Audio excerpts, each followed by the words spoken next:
Férias e olha, em férias, a Thaís Oyama quer fazer um contato aqui conosco. Olá, Thaís, boa tarde. Boa tarde, Marcelo. Boa tarde, ouvinte.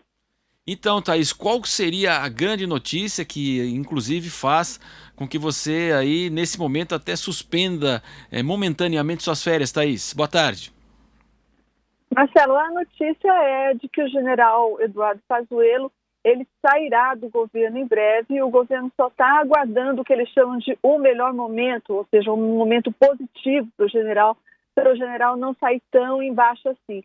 E esse momento eles esperam que seja o início da vacinação. Quando a vacinação começar finalmente e começar a engrenar, então o general Eduardo Pazuello será afastado do Ministério da Saúde e deixa lugar para provavelmente o Ricardo Barros, que é o deputado hoje, que é o líder do governo na Câmara e é também do Partido Progressistas, né, um líder do Centrão, e ele é hoje o mais cotado para ocupar a vaga do general Pazuello, que não está muito bem cotado nem mesmo no Planalto. Marcelo está recebendo muitas críticas, inclusive dentro do Palácio do Planalto. Exatamente. Inclusive, né, o deputado Ricardo Barros é médico também e, portanto, já foi ministro da Saúde, inclusive no governo de Michel Temer. Agora, Thaís, qual seria, né? A gente sabe o que foi decisivo para a queda de Pazuello?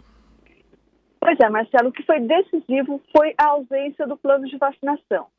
O que as fontes do Palácio me dizem é que, de fato, o presidente Jair Bolsonaro, ele teve grande influência no trabalho do Ministério, influência negativa, como se sabe, mas tem uma parte que se debita ao próprio general Pazuello.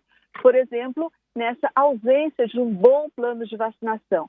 Houve várias questões anteriores a essa, né? A gente teve aquele episódio que foi revelado pelo Estadão, do encontro de vários kits de testes para diagnóstico de Covid-19, quase 7 milhões de testes, que estavam lá estocados, armazenados, praticamente esquecidos e à beira de perder a validade.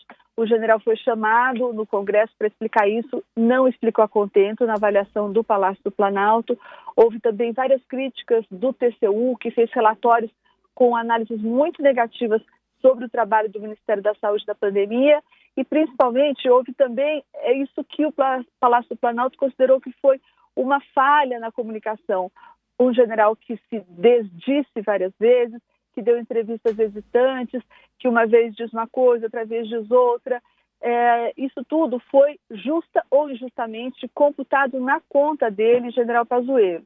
E o governo acha que teve a imagem dele, governo, muito arranhada também por conta dessa condução do ministro da Saúde no combate à pandemia.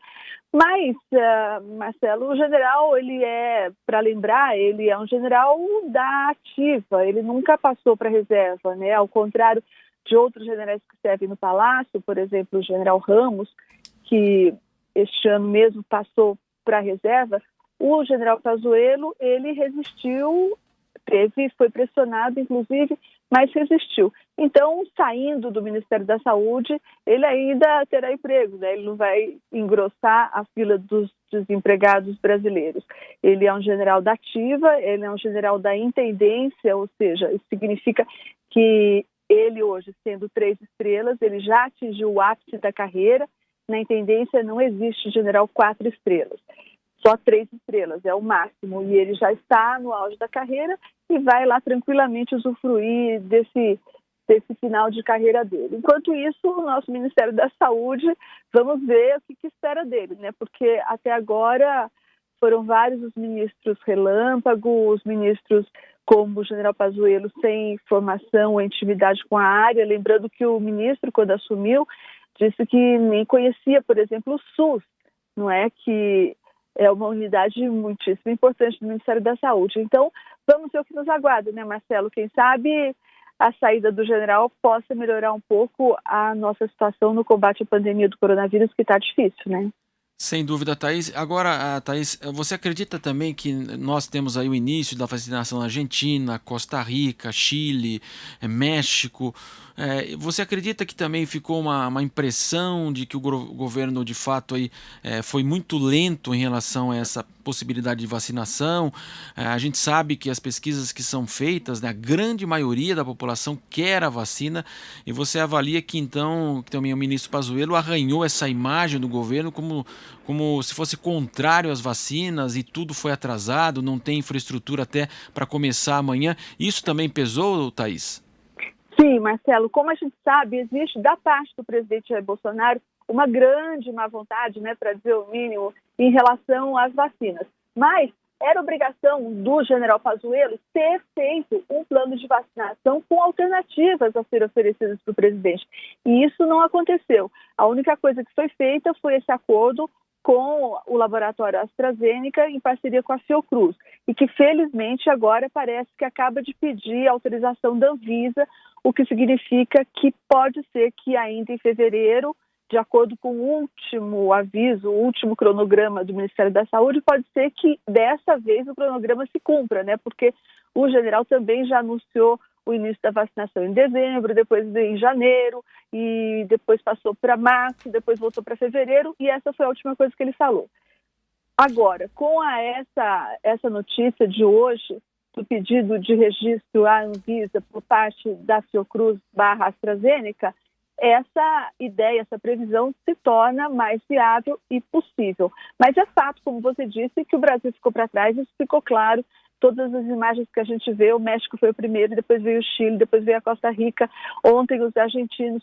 Tudo isso certamente causou grande mal-estar entre os brasileiros, que viram claramente, né, vivamente, concretamente, que ficaram para trás.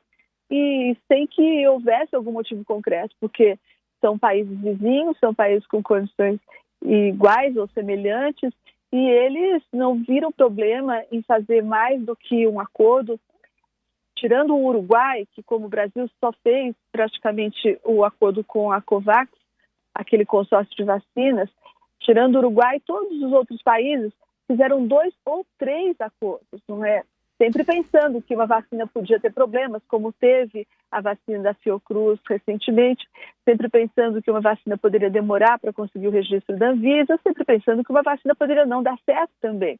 Aí os países apostaram em vários cavalos, e eles não são nem tão mais ricos que nós, nem tão mais organizados que nós, nem mais nada disso.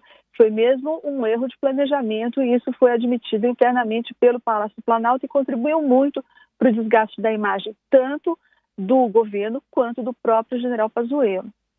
Thaís, para a gente fechar, então, o melhor momento, resta saber agora, né, Thaís, o melhor momento talvez seja na virada do ano, seria isso? Não, o que se diz do Palácio, Marcelo, é que seria o melhor momento para não deixar o general em situação muito ruim. Então, um momento de alta para ele, né? Esse momento de alta seria, por exemplo, o momento em que o Brasil finalmente deixa de ficar para trás e começa a vacinar ao menos os grupos prioritários, e daí, então, esse é considerado um momento em que o governo e o Ministério da Saúde estariam por cima, e daí seria um momento bom para que o general saísse e desse lugar a esses novos aliados do Centrão, representantes do Centrão, por exemplo. Então, isso deve ser no começo desse ano, junto com o início da vacinação. Agora, Thaís, é uma escolha que parece ser política muito mais do que técnica, né? Pois é, Marcelo, eu acho que 2021 vai ser o ano do Centrão no governo. O Centrão entra com tudo e entra firme nos ministérios importantes, até o Ministério das Minas e Energia já está sendo negociado também. É a hora e a vez do Centrão no governo Bolsonaro, sem nenhuma dúvida.